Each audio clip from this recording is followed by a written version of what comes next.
5 feet. It was just getting into the break pattern. Tish Johnson is having fun because she leads by 9. Let's see if she continues to laugh it up when we come back to Satellite Bowl. A look at the high ceiling here at Satellite Bowl, located in Dearborn Heights, Michigan. That's the reason why we're not using Brunswick Bowler Track this week, because Bowler Track system has to be a certain height above the floor in order to be accurate and effective. So it'll be back on hand next week in Hoffman Estates. And tell them the truth, Denny. They don't have ladders tall enough to reach the ceiling. That's why they didn't want to do it. Tish Johnson with a soft 7 and a sigh. Yeah, there's one that always seems to have a little fun, win or lose, too, Tish Johnson. Well, she knew just what she did there. You saw the little antic with the hand. It was, this is what I did. I came around it.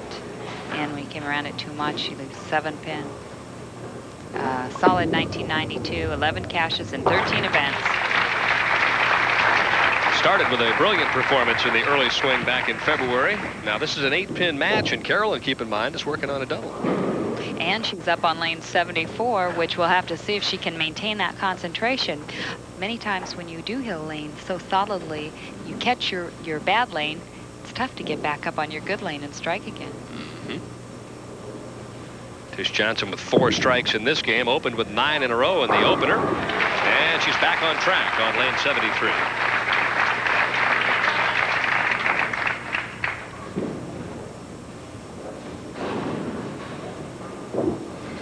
This shot to take the lead. You can see here also a very solid 92 season. 9 cashes in 13 events. She's once again coming into her own. A little farther out to the right. That looked like it was a lot further out. And that's the result. I think you and I both spotted that one. That was 2 or 3 boards right of where she's been playing. Pocket 7-10. No player likes to see this. Ball going at least 2 or 3 boards out farther to the right. Coming back, but not hard enough. So an open frame when she could have taken the lead for the first time in the match. And a disappointed Carolyn Dorin heads back to the left-hand lane. That's a familiar face. Looks just like Carolyn, doesn't it? Kathy Dorin, her sister. And we saw Tish laughing earlier. I guess Kathy made a comment. Great shot, Carolyn. Great shot, or something like that. Somehow it tickled Tish. Back with another good shot, but the 6-pin just kind of lags in the channel, and no strike there. And the players wanted to thank Philip Hain, who's been on hand this week, setting up shop. He's a local chiropractor, worked on Donna Adamek quite a bit, Tish Johnson, and a number of the other players.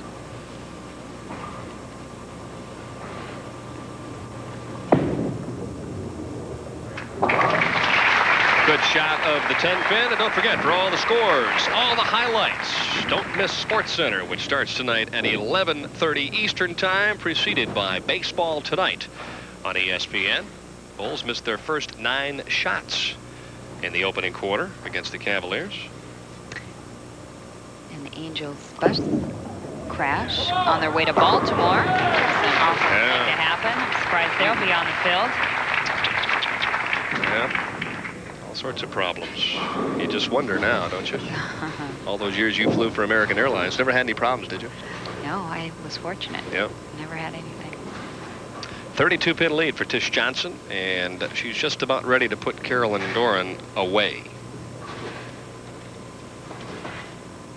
Well, Carolyn Dorin will just rack this one up to experience, and you get a little bit more of that each time. It's very difficult for a player to come out and win their first time on television.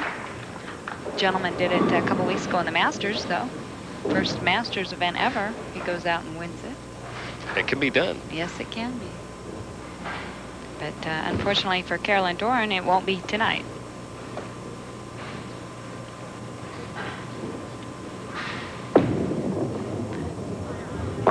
That's the shot she was looking for the last time, and that's exactly what she says to herself. another player that has come up through the collegiate ranks, who's really been able to do something out on tour. I know a lot of amateurs out there wonder, do I want to turn professional at 18? I would suggest no. Wait, go through the collegiate ranks, great programs out there now with Team USA, and get that experience before you come out here, because the players that have done that have come out here and performed so much better and so much quicker than players that do not.